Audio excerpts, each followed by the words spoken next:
Hello and welcome to OVIDcast. Here at Ovid Health, we are committed to enabling and inspiring healthy lives through the power of communications. In this series, we'll be exploring the essential role of partnerships between patient groups and the life sciences industry, and asking how the sector can forge stronger partnerships which deliver better healthcare for patients. In today's episode, Rachael Gonzaga, Head of Patient Partnerships at Ovid Health, and Victoria Clare, Chief Executive of Ovacome, discuss how to build lasting relationships to underpin successful partnerships. Hi Victoria. It was really clear from what you said in our last conversation that trust is so important to creating a successful partnership. What advice would you give to companies that are coming to a patient group completely freshly starting to build a relationship? How can they build a relationship and a partnership that's truly based on trust? You know, we work with a lot of industry partners, and I think one of the barriers to a successful partnership is when an industry partner comes with like a short-term view, because ultimately, you know, charities put a lot of work into those partnerships, and I appreciate that pharma companies do as well, but charities are not as well resourced. So if we are going to commit to a relationship, you know, for us at Ovacome, we need to be clear about what that relationship is going to deliver that is going to be of worth to our organisation, or more importantly, to those people who we serve, to those we represent, and to our beneficiaries. I've really appreciated some pharmaceutical companies have come to us and said, hey, you know, we'd really like to work in partnership, and can you do this? And, you know, when I've kind of said, yeah, but for how long? What are you trying to do? What are we trying to do? Is there something we can do together? If you can be honest about that and think about that in advance, that changes the nature of that initial conversation. If we know from the outset that we're building a longer term relationship with somebody, it just makes it much easier. So let me ask you about the cancer charity landscape more broadly. So lots of our clients that we work with are very conscious that oncology is a very crowded space, especially when it comes to doing awareness or advocacy campaigns. What factors should industry consider when they're developing partnerships in this space and deciding which organisations they should seek a partnership with? I mean, I guess the thing that a lot of industry partners don't really understand, but the information is easily accessible and available to them, is that in the same way as you all have a very clear strategy for each of your organisations and aims and objectives, and you know what you're aiming to do, right? Every charity has to have aims and objectives set out that are agreed by the Charity Commission. And actually that information is freely available for industry partners to go and look at. So it may seem like it's a very crowded space, but actually, so for example, in ovarian cancer, there are charities that are doing campaigning, there are charities that are doing policy work, there are charities that are doing research, and that information is openly available and accessible on the Charity Commission. You can go on there, the Charity Commission website, and you'll be able to see the size of that charity. You'll be able to see how many staff they have. You'll be able to look at their annual returns and see actually what their focus is.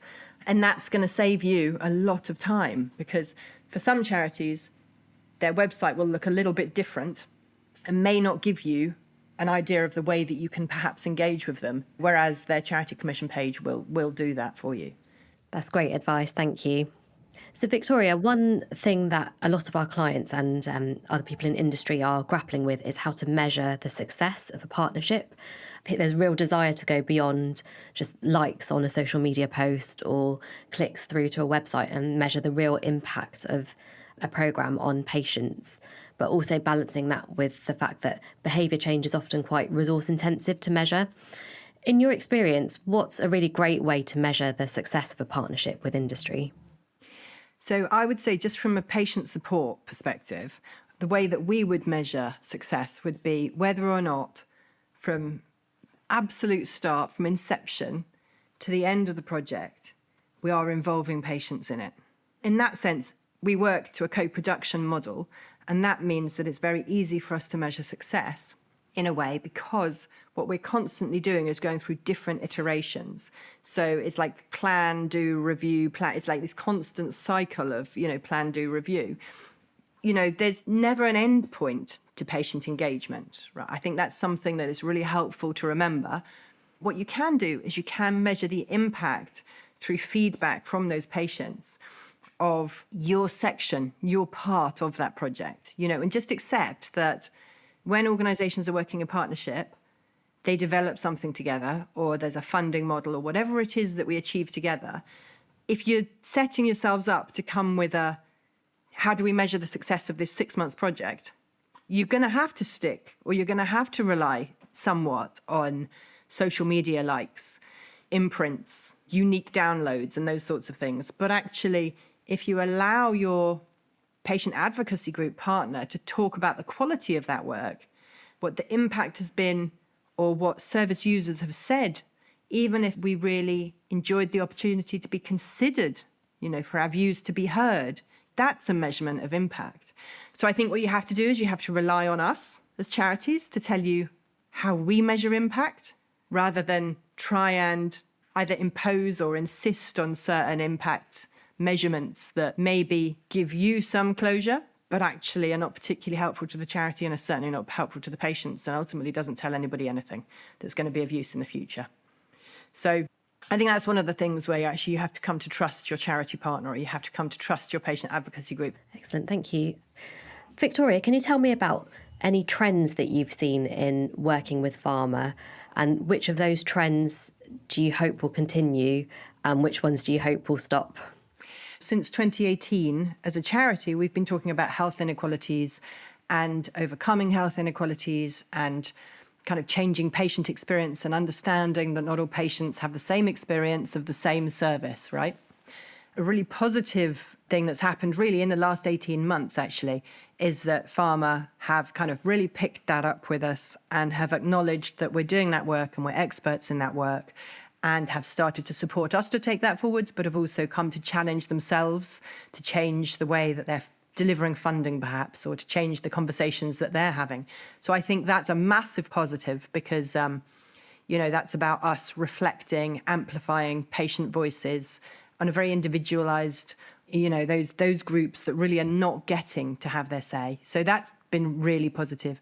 I think one of the things that persists, that kind of frustrates me, is that as CEO of a charity, when you want to provide funding to us, or you want to work with us to undertake a project, if the true costs of the project involve delivery costs or kind of management costs or staff costs, if you're very specific, as an industry partner, about the fact that you cannot fund staffing, you will not fund staff travel, you cannot fund staff training, that really ties us in knots, because it means we have to go away and find that money from somewhere else. And that's often quite difficult to do. And I understand there are reasons why pharma companies cannot fund certain elements of delivery. I totally get that. But I would say it is a real barrier to us being able to work creatively with some potential partners. I mean, we do find ways around it, because ultimately, if it's worth doing and it's going to meet the needs of our community, then we will find a way around it. But it makes things very difficult for us. And if there are other leaders of charities out there who are listening to this podcast and starting to come on that journey and realising the importance and the value of partnerships, what advice would you give those CEOs who are considering a first partnership with industry? First and foremost, I'd say have a conversation with your staff teams, have a conversation with your board of trustees, look at what your constitution says, because it may be that you're not actually allowed to. Then I would say, assuming that you are allowed to and that you understand what you would like to see, then you actually need to communicate that and have those honest and open conversations with those potential industry partners right from the outset. There may be absolute points where there are boundaries and barriers and you cannot do certain things, in which case be honest from the outset. But if you're absolutely clear about what you want to see from that partnership, it's the same as anything, isn't it? Just vocalize that from the outset and say, this is what we would like to see, this is what we need to see, this is the change that we're aiming for.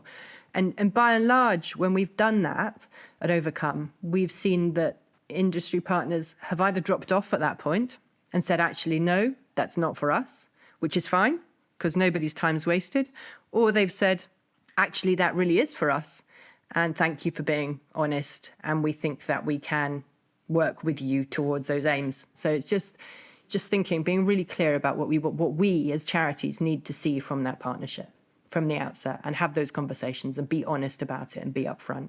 Fantastic. Thank you so much for your time. Thank you for listening to OVIDcast. Next week, Rachael Gonzaga discusses patient partnerships in a European context with Mary Pavlou, president of the Fabry International Network. If you enjoyed the show, why not share it with a friend and subscribe so you never miss an episode.